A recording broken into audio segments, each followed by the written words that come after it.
राज्यसभा की कार्यवाही के दौरान 8 अगस्त को शुरू हुआ विवाद 9 अगस्त तक भी जारी रहा था। अब इस सियासी घमासान के बीच विपक्ष के महाअभियोग प्रस्ताव लाने की चर्चा तेज हो गई है। ऐसे में एक सवाल यह उठता है कि अगर विपक्ष ऐसा करने की कोशिश करता भी है तो क्या सचमुच पारित हो पाएगा उपराष्ट्रपति के खिलाफ महाअभियोग प्रस्ताव? शायद नहीं। और ऐसा क्यों, इसके लिए आपको इसकी प्रक्रिया को भी समझना चाहिए। उपराष्ट्रपति के खिलाफ महाअभियोग की प्रक्रिया आपको बताएं, उससे पहले यह जान लेते हैं कि इस हंगामे की शुरुआत कहां से हुई।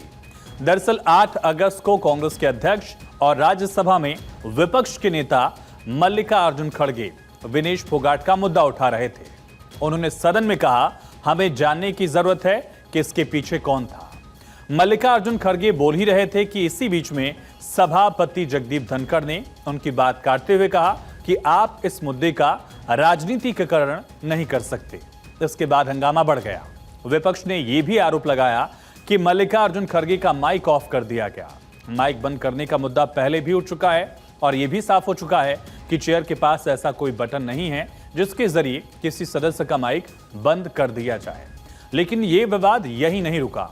इसी तरह का हंगामा 9 अगस्त को भी एक बार तब शुरू हुआ जब सांसद जया बच्चन ने सभापति जगदीप धनखड़ की टोन पर सवाल उठा दिया।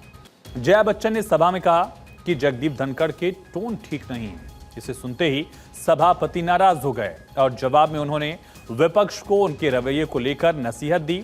लगातार हो रहे इस तरह के विवाद के बीच अब खबर है कि विपक्ष एकजुट होकर उपराष्ट्रपति जगदीप धनखड़ को हटाने के लिए महाअभियोग की तैयारी कर रहा है। खबरों की माने तो राज्यसभा के लगभग 87 सांसद ऐसे हैं जिन्होंने उपराष्ट्रपति जगदीप धनखड़ के खिलाफ प्रस्ताव लाने पर सहमति जता दी है। लेकिन सवाल यह है कि क्या विपक्ष के पास वो नंबर है जिसके जरिए वो ऐसा कर पाए? और नंबर्स पर अगर नजर डालें तो ये अभी दूर की कौड़ी लगती है।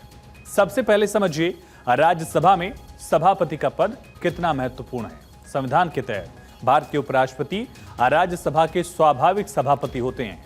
वहीं उपराष्ट्रपति का चुनाव लोकसभा, राज्यसभा, इनके सदस्यों को मिलाकर साधारण बहुमत से होता है।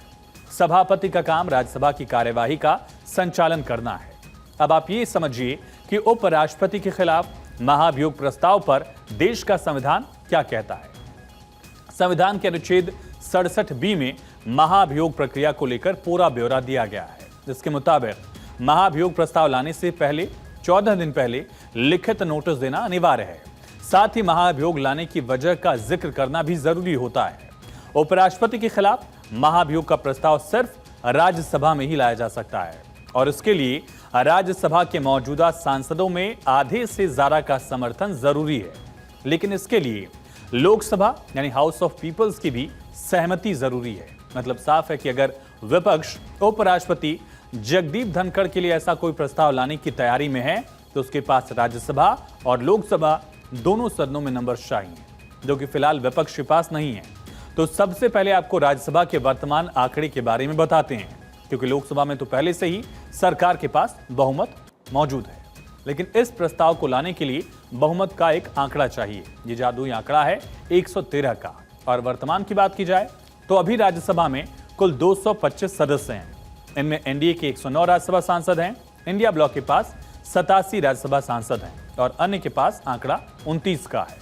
और विपक्ष अगर सभापति धनखड़ को उस पद से हटाना भी चाहता है तो उसके लिए उन्हें कम से कम 113 वोटों की जरूरत राज्यसभा में होगी। अब इसे ऐसे समझिए कि वर्तमान में सदन में इंडिया गठबंधन के पास 87 सीटें हैं। वहीं बीजू जनता दल, वाईएसआर कांग्रेस को जोड़ दिया जाए तो भी यह संख्या 106 तक ही पहुंच पाएगी। एक संभावना अगर जोड़ घटा ले। वहीं दूसरी तरफ एनडीए की बात करें तो एनडीए के पास राज्यसभा की 110 सीटें लगभग हैं। अब अगले महीने यानी 3 सितंबर को राज्यसभा की 12 सीटों पर एक बार फिर से चुनाव होना है, जहां एनडीए को कम से कम 10 सीटों पर जीत मिलेगी। यानी 3 सितंबर के बाद राज्यसभा में एनडीए के पास बहुमत हो जाएगा। उपराष्ट्रपति को हटाने के लिए पहली बात तो 14 दिन का नोटिस दिया जाना राज्यसभा में आवश्यक है और 14 दिन के नोटिस के बाद ही जो है राज्यसभा में इस बात की चर्चा होगी कि उपराष्ट्रपति को हटाया जाना है। और उसमें जो मुख्य आधार हैं, संविधान में स्पष्ट रूप से तो आधार नहीं दिए गए हैं, लेकिन जो मूल आधार हैं जिसके आधार पर उपराष्ट्रपति को हटाया जा सकता है, पहली, क्या उपराष्ट्रपति ने संविधान की अवहेलना की है, क्या संविधान से प्रदत्त शक्तियों का उसने दुरुपयोग किया है या फिर किसी तरह का दुर्व्यवहार किया है, तो इन सभी आधारों पे ही उपराष्ट्रपति को हटाया जा सकता है। दूसरी बात, जो आरोप लगाए जाएंगे प्रस्ताव में, उनमें कोई भी डेरोगेटरी वर्ड का प्रयोग किए जाने का प्रतिशत किया जाता है, जैसा कि लोकसभा के सभापति को हटाने के लिए भी व्यवस्था की गई है, स्पीकर के लिए की गई है। तो जो बात है कि एक बार बिल प्रस्ताव पास हो जाने के बाद इसके लिए आवश्यक होता है कि लोकसभा में भेजा जाए। लोकसभा में सिंपल मेजॉरिटी से पास होता है, इसलिए वहां पे कोई दिक्कत नहीं होती है, लेकिन क्योंकि राज्यसभा में पास होने के लिए जो परंपरा है, जो एक बनी हुई है कि स्पेशल मेजॉरिटी से पास होता है, प्रेजेंट एंड वोटिंग।